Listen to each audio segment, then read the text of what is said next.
जय जय श्री राधे राधा राधित योगी some Radha राधकमव्ययं Radha मनोहरं वन्दे राधयाहृतमानसं श्रीहंसं च सनत्कुमार प्रभृतीन् वीणाधरं नारदं निम्बादित्यगुरुं च द्वादश गुरून् श्री श्रीनिवासादिकान् वन्दे सुन्दरभट्टदेशिकमुखान् बस्वेन्दुसङ्ख्यायुतान् श्रीव्यासाधरिमध्यगाच्च परतः सर्वान् गुरून् सादरम् हे निम्बार्कदयानिधे गुणनिधे हे भक्तचिन्तामणे हे भगवान हे चिन्तामणे हे भगवान हे हंस भगवान हे हाम्रा निम्बार्क भगवान हामीलाई यस्तै यस्तै प्रेरणा हजुरहरूले दिइराख्नु पर्दछ। हामी हजुरका यिनै वन्दना लिएर अगाडि बढ्दछौँ। हे प्रभु हजुरको यो शक्ति हजुरको यो प्रेरणा हजुरको यो तागत यदि हामीलाई प्राप्त भएन भने हामी के गर्न सकौँला। भक्त सज्जन यिनै भावनाका साथ आज पनि यहाँहरू सबैलाई यो अत्यन्त पावन क्षणमा हार्दिक मङ्गलमय शुभकामनाका साथ अभिवादन गर्न चाहन्छु र यहाँहरूलाई स्वागत गर्न चाहन्छु। भक्त सज्जन आज पनि त हामी बडो महत्त्वपूर्ण क्षणमा यहाँ उपस्थित भइसकेका छौँ। शारदीय दुर्गा पक्ष अन्तर्गतको आज महानवमी तिथिको यो पावन अवसरमा आज भगवती माताले हामीलाई यस किसिमको संयोग जुटाइदिनु भयो। हामी एक आपसमा साक्षात्कार भएर हामीले केही भावना व्यक्त गर्न पायौँ, अभिव्यक्त गर्न पायौँ, हाम्रा भावनाहरूलाई सबैसँग राख्न पायौँ र यो देश यहाँको धर्म हाम्रो आफ्नो संस्कृति के हो त्यस विषयमा अलिकति चर्चा परिचर्चा गर्न पाउने भयौँ। भक्त सज्जन यो कार्यक्रम यहाँहरूको आफ्नो कार्यक्रम हो, जगद्गुरु सन्देश कार्यक्रम। जगद्गुरु वसुदेव सुतं देवं कंस चाणूरमर्दनं देवकी परमानन्दं कृष्णं वन्दे जगद्गुरुं। जगद्गुरु शब्द प्रयोग गर्दाखेरि सायद कोही झस्किन पनि सक्छन्, ओहो यो जगद्गुरु कहाँबाट आयो हँ, नेपालमा जगद्गुरु शब्द कसरी प्रवेश गर्यो हँ, यो नेपालमा त प्रवेश गर्ने शब्द नै होइन, जगद्गुरु शब्दले नेपालमा कसरी प्रवेश पायो भनेर कोही झस्कने पनि त होलान्, कोही कति खुसी हुने होलान्, आहा देश नेपालमा जगद्गुरु शब्द पनि आयो, जुन आउनु पर्ने थियो त्यो त धेरै ढिलो भयो, त्यसैले आइदियो भनेर खुसी मान्ने पनि त होलान्। यही हो संसारमा, कोही खुसी हुन्छन् कोही बेखुसी हुन्छन्। यो संसारको प्रकृतिको नियम नै हो, किनभने जहाँ दिन हुन्छ जहाँ त्यहाँ रात हुन्छ, जहाँ प्रकाश हुन्छ त्यहाँ अन्धकार पनि त हुन्छ। यसमा के नौलो कुरा भएर भक्त सज्जन अहिले हामी यति राम्रो कोठामा बसिरहेका छौँ, अथवा हजुर हामी जुन कोठामा बसेका छौँ जहाँ प्रकाश छ यो प्रकाशलाई हटाइदिउँ त त्यही नै अन्धकार तुरुन्तै आउँछ, यहीँ कतै लुकेर बसेको छ। जहाँ सुख छ त्यहाँ दुःख छ, जहाँ राम्रो छ त्यहाँ नराम्रो छ, जहाँ शत्रु छन् त्यहाँ मित्रु छन्, जहाँ मित्रु छन् त्यहाँ शत्रु छन्। यो कुनै नौलो कुरो होइन, तर गर्ने व्यक्ति खट्ने व्यक्ति एकनाससँग लागिरहन्छ। एउटा हाम्रो भनाइ छ, कुकुर भुक्दै गर्छ हात्ती लम्कँदै गर्छ। कति राम्रो भनाइ छ। हाम्रा उखान टुक्काहरूभित्र कति मर्म लुकेका छन्। महान व्यक्तिहरू कहिल्यै पनि यस्ता कुराबाट विचलित हुँदैनन्। महान व्यक्तिहरू कसैले गरेका अनावश्यक क्रिटिसाइज जसलाई हामी भन्छौँ नि, यस्तो र उस्तो भन्ने किसिमको जुन भावना छ त्यसलाई लिएर त्यसलाई सुनेर पछि फर्कन चाहँदैनन्। उनी त अगाडि बढेका बढै हुन्छन्, बढेका बढै हुन्छन् र केही गरेर देखाइदिन सक्छन्। बोल्ने बोलिरहन्छ, काग कराउँदै गर्छ, पिना सुक्दै गर्छ भने जस्तो महान व्यक्तिहरू ती कुराको वास्ता गर्दैनन्। एकनाससँग अगाडि बढेर जब कार्यगत रूपमा उनीहरूले गरेर देखाइदिन्छन् बस अनि त्यतिखेर दुनियाँको मुखबुझु लाग्न सक्छ। यो महान व्यक्तिको लक्षण हो। हजुर हामीले पनि त्यस्तै भावना लिनुपर्छ। हजुर हामी पनि महान हुनुपर्छ। हामीले महान विचार लिनुपर्छ। हामीले महान लक्ष्य लिनुपर्छ। हामीले महान कार्य गर्नुपर्छ। हामीमा एउटा महान भावनाको नदी प्रवाह हुनुपर्छ। भक्त सज्जन र पो हामी अगाडि बढ्न सक्छौँ त। सानो सोचाइ राखेर, छोटो सोचाइ राखेर, सङ्कुचित विचार राखेर मै मात्रै ठुलो, मै मात्रै जान्ने, मै मात्रै विशाल भन्ने भावना राख्नु यो निकृष्ट विचार हो र यो सानो सोचाइ हुनेको लक्षण हो। उदार चरिता नाम तु वसुधैव कुटुम्बकम अहम निज परो वेत्ति गणनाम लघु चेतसाम। उदार चरिता नाम तु वसुधैव कुटुम्बकम, यो मेरो हो, यो तेरो हो। अहम निज परो वेत्ति गणना लघु चेतसाम, सानो सोचाइ हुने व्यक्तिहरूको लक्षण कस्तो हुन्छ अरे भने जो सङ्कुचित घेरामा बाँच्न चाहन्छन्, जो सङ्कुचित वातावरणमा रमाउन चाहन्छन्, अथवा जो कुवाको भ्यागुतो बन्न चाहन्छन्।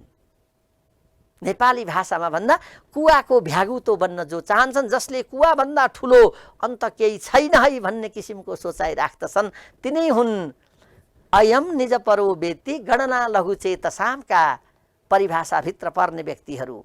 तर उदार चरिता नाम तु वसुधैव कुटुम्बकम, आहा उदार चरित्र भएका व्यक्तिहरू, महान विचार भएका व्यक्तिहरू, विशाल छाती भएका व्यक्तिहरू, ओहो यतिले मात्रै त पुग्दैन, मैले त अझ ठुलो सोच विचार लिएर अगाडि हिँड्नुपर्छ, कसैले गरेको राम्रो कार्यलाई साथ दिनुपर्दछ, चाहे त्यो छोरो होस्, चाहे त्यो नाति होस्, चाहे त्यो आफ्नो चेलो होस्, अथवा चाहे आफ्नो छिमेकी होस्, चाहे जोसुकै होस्, कसैले राम्रो काम गर्छ भने त्यसको लागि हामीले सम्मान दिन जान्नु पर्दछ। सम्मान दिन सकेनौँ भने, सम्मान दिन जानेनौँ भने हामी पूर्ण मानव हुन सक्दैनौँ भक्त सज्जन। किनभने मानवमा हुनुपर्ने ठुलो कुरा के हो भने बुद्धि हो, ज्ञान हो, विद्या हो। त्यो विद्या कस्तो हुनुपर्छ? पढेका विद्वान प्रशस्त हुन सकौँला हामी, विद्वानमा हामी कोही भन्दा कम नहौला, तर विद्या कस्तो हुनुपर्छ र त्यो विद्या ठहरिन्छ। हजुरहरूलाई थाहा भएकै एउटा श्लोक म यहाँहरू समक्ष राख्न चाहन्छु। हुन त हजुरहरू सूर्य हुनुहुन्छ, म बत्ती भइरहेको छु। सूर्यका अगाडि बत्ती हुनु त्यति लायक कुरो त नहोला, तर आफ्ना बाबुआमाका अगाडि एउटा तोते बोलीमा बोल्ने बालकले बोलेका शब्द पनि अत्यन्त मिठा हुन्छन् र अमृत जस्तै हुन्छन्, अत्यन्त कर्णप्रिय नै हुन्छन्। जसरी त्यसै गरी हजुरहरू विज्ञका अगाडि मैले एउटा धृष्टता गरेँ विद्या कस्तो हुनुपर्छ भनेर। कुन विद्या चाहिँ विद्या हो, कुन विद्या पढेको व्यक्ति चाहिँ विद्वान हो, कसलाई विद्वान भनिन्छ, त्यो कुराको एउटा चित्रण कति राम्ररी गर्दछ हाम्रो शास्त्रले र भन्छ विद्या ददाति विनयम विनयाद्याति पात्रताम पात्रत्वात् धनमाप्नोति धनात् धर्म ततः सुखम। विद्या त त्यो विद्या हो जसले विनय दिन्छ, विनय भनेको नम्रता।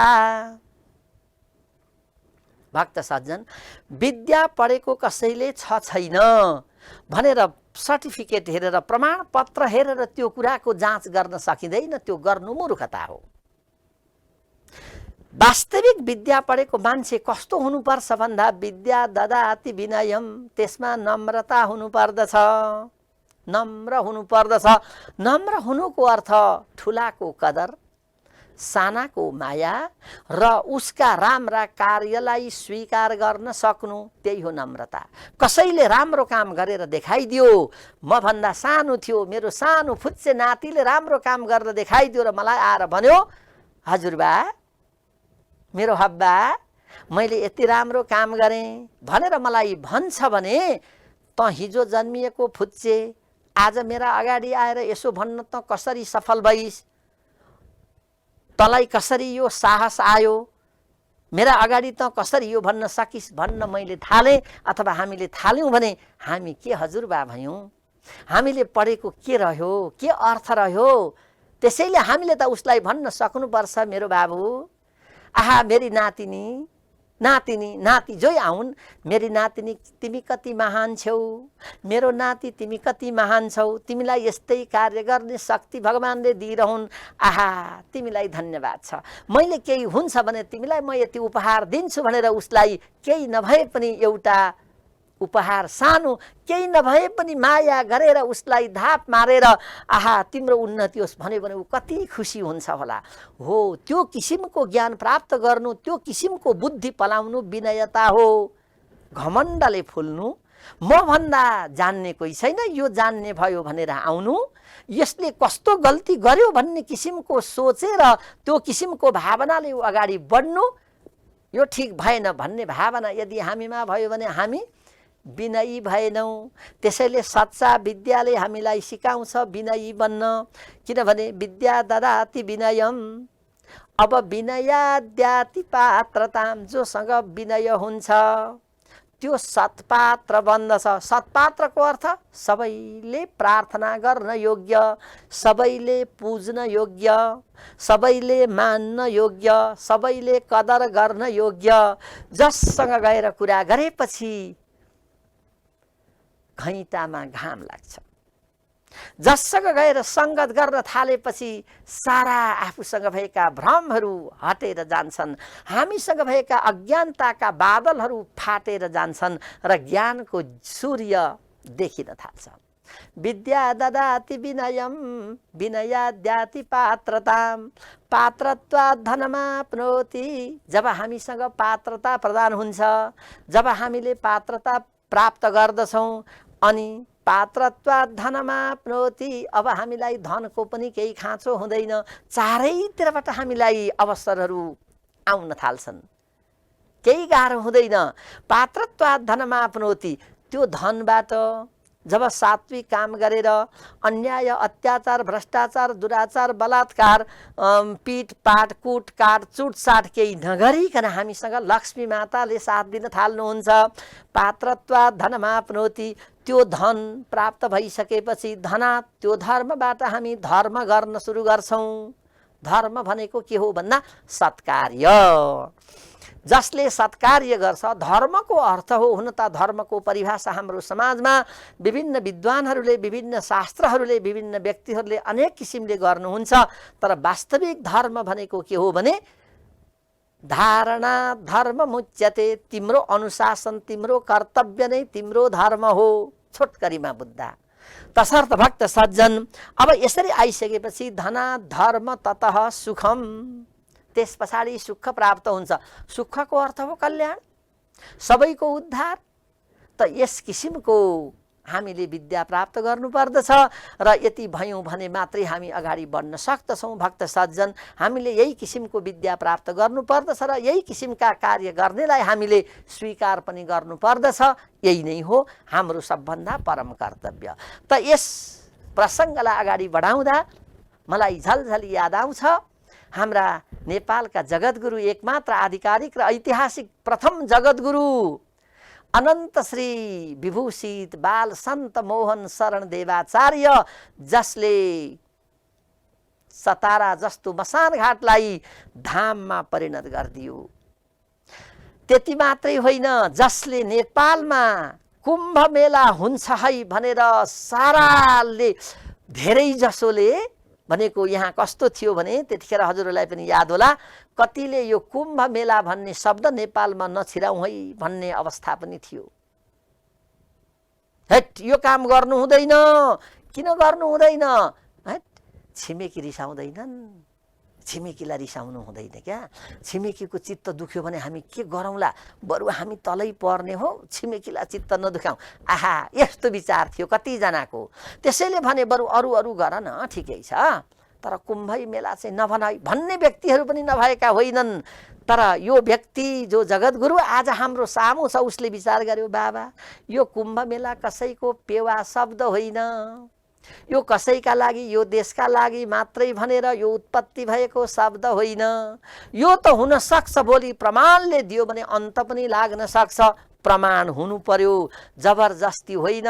मैले यहाँ कुम्भ मेला लगाएँ भनेर लगाएर होइन, शास्त्रका आधारमा शास्त्रीय आधारमा यो यहाँ यस किसिमबाट हुन सक्छ भने किन हुँदैन भन्ने तर्क दिएर हुन सक्छ भने कुम्भ मेला कसैको पेवा शब्द होइन भन्ने कुरा बुझेर उसले धेरै अध्ययन गरेर नेपालमा पनि कुम्भ मेला हुन सक्छ भनेर कुम्भ मेला लगाइदिन सफल भयो त्यो व्यक्ति। त्यति मात्रै होइन, काठमाडौँ उपत्यकाको ललितपुर जिल्ला स्थित शङ्खमूल त्यस्तै थियो एउटा मसान घाट। त्यो मसान घाटलाई आज शङ्खमूल धाममै फेरि परिणत गर्न सफल भयो। ऊ एउटै व्यक्ति जसले चतारालाई, त्यो मसान घाटलाई उसले धाममा परिणत गर्यो। जसरी शङ्खमूल एउटा त्यो मसान घाट थियो, त्यसलाई शङ्खमूल धाममा परिणत गर्न सक्यो। र त्यसै गरी नेपालको सुदूर पश्चिमको महाकाली अञ्चलको कञ्चनपुर जिल्लामा रहेको भम्केनी भन्ने ठाउँलाई आज भम्केनी धामले परिणत गर्न सक्यो। भम्केनी धाममा परिणत गर्न सकेर त्यहाँ नेपाल माताको 75 फिट अग्लो नेपाल माताको मूर्ति निर्माण गर्न सफल भयो।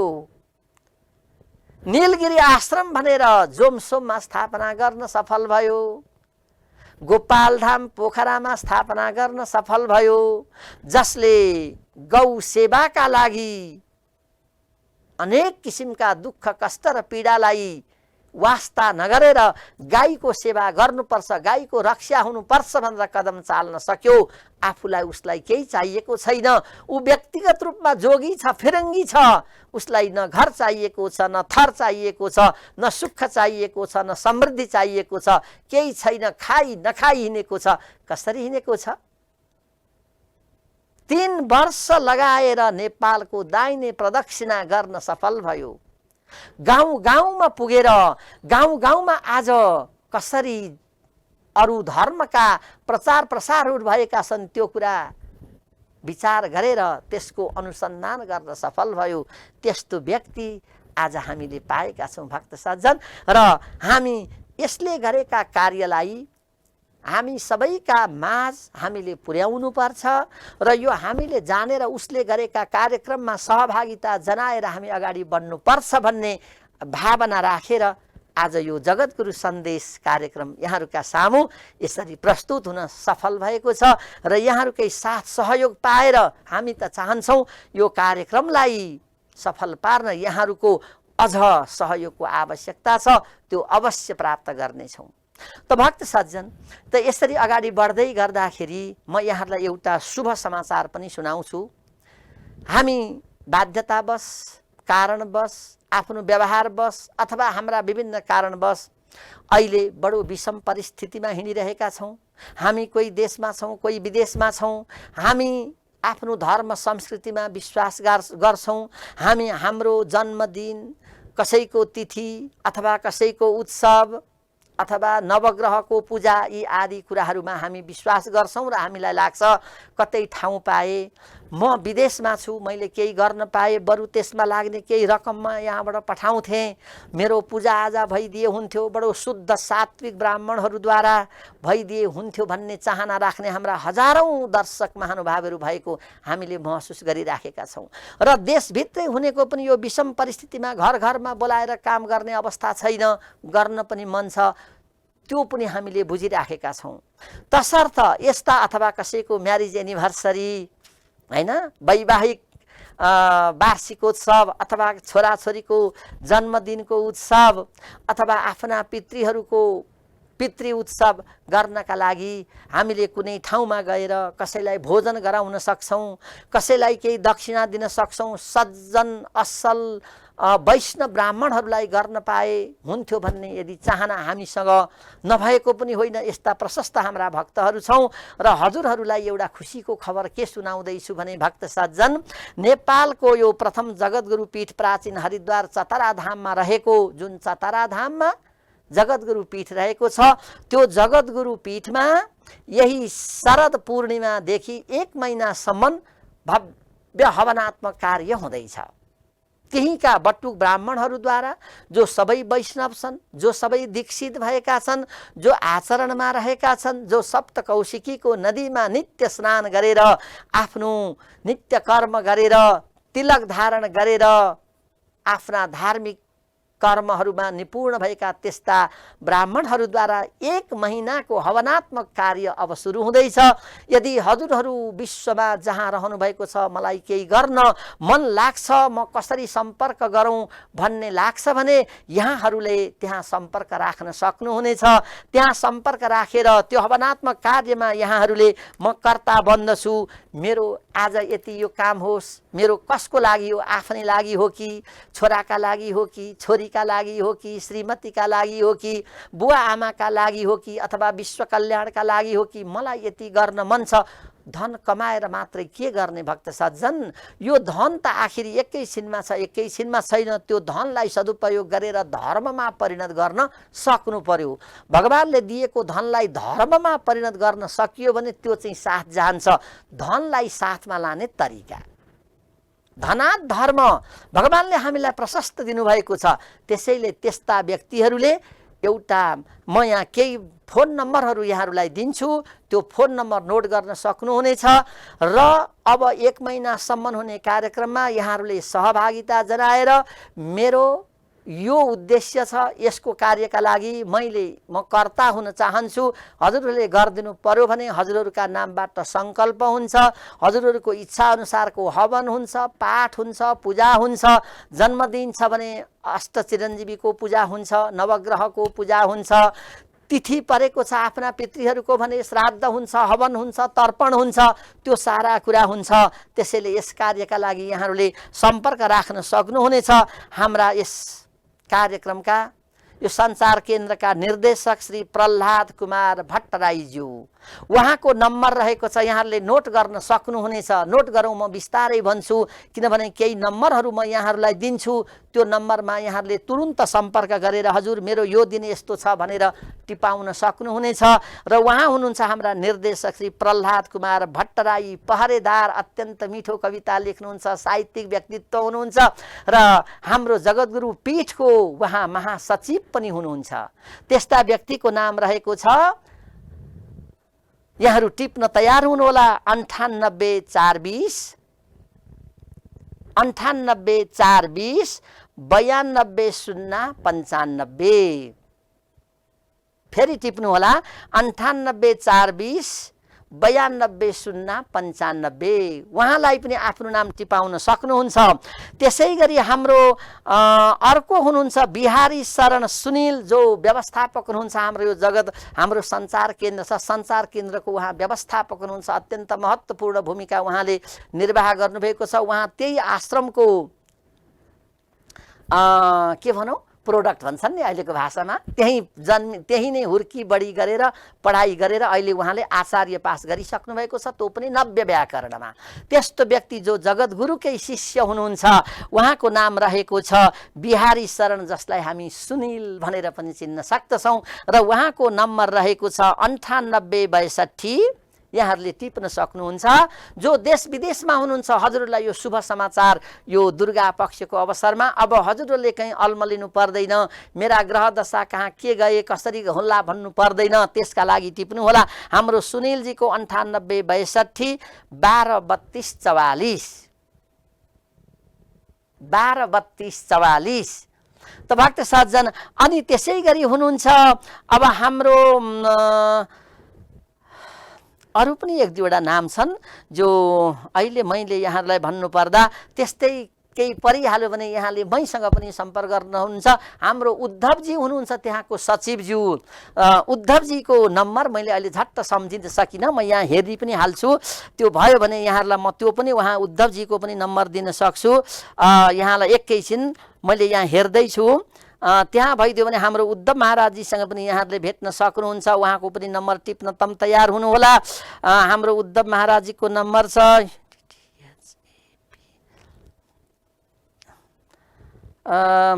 उद्धवजी हाम्रो 98 520 55 637। हाम्रो सचिवजी हुनुहुन्छ उहाँ 98 520 55 637। उहाँहरू त्यही आश्रमसँग नै सम्बन्धित हुनुहुन्छ, त्यहीँ बस्नुहुन्छ। त्यसैले हजुरहरूले उहाँसँग कुनै व्यक्तिसँग पनि सम्पर्क गर्नुभयो भने अवश्य यहाँहरूको इच्छा पूरा हुनेछन् र यहाँहरूका कुनै ग्रह दशा बिग्रिएका छन् अथवा आफूलाई मनमा शान्ति छैन अथवा शारीरिक मानसिक कुनै किसिमका पीडा छन्, हामी त्यो अवस्थामा के गर्छौँ भन्दा भगवानलाई सम्झन चाहन्छौँ। हे प्रभु, हजुरले गर्दाखेरि नै म यो संसारमा आएँ, अब हजुरलाई नै सम्झेर मेरा यी सारा कुराहरू त्रिविधताप जुन भन्छौँ नि, आदि भौतिक आदि दैविक र आध्यात्मिक त्रिविधताप उपशमनार्थम त हाम्रो सङ्कल्पमै पढिन्छ भने यी कुनै पनि तीन किसिमका मध्येका कुनै पनि पीडालाई शमन गर्नका लागि अहिलेको यो विषम परिस्थितिमा अब घरमा बोलाएर गर्न सकिएन, विदेशमा त झन् यसै सम्भव छैन किनभने विदेशी ठाउँ हो, त्यहाँ गर्न सकिन्न, तर मनमा त्यो भावना आइराखेको छ भने यही शरद पूर्णिमादेखि 1 महिनासम्मको हाम्रो हवनात्मक कार्य त्यहीँका बटुकहरूद्वारा शुद्ध वैष्णव ब्राह्मणहरूद्वारा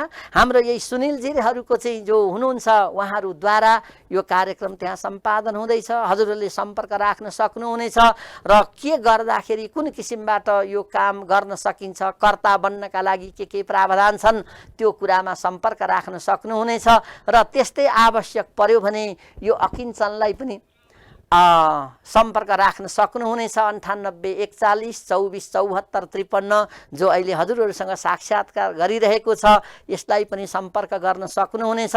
त भक्त सज्जन, हामी यो जगद्गुरु सन्देश कार्यक्रम मार्फत यस्तै खुसीका कुराहरू लिएर यहाँहरू समक्ष प्रस्तुत हुने नै छौँ र यो विशेष गरी विजया दशमीको यो पावन अवसरमा यहाँहरू जो देश विदेशमा हुनुहुन्छ हजुरहरू सबैलाई पुनः एकपटक यो जगद्गुरु संसार केन्द्रका तर्फबाट र स्वयं मेरा तर्फबाट पनि र हाम्रा अरू जो पदाधिकारी हुनुहुन्छ सबैका तर्फबाट हजुरहरू सबैलाई हाम्रो कार्यक्रममा जसले सहभागिता जनाइदिनु भएको छ हजुरहरू सबैलाई, दर्शक महानुभावहरूलाई जसको सहभागिता यहाँ नभए पनि अत्यन्त भक्तिपूर्वक श्रद्धापूर्वक हाम्रो कार्यक्रम हेरिरहनु भएको छ हजुरहरू समेत सबैलाई हार्दिक हार्दिक हार्दिक मङ्गलमय शुभकामना व्यक्त गर्दै अहिलेलाई भने बिदा लिन चाहन्छु। म पनि फेरि अर्को दिन यसै गरी भेट हुने बाचा गर्दै हवस् त अहिलेलाई भने राधे राधे।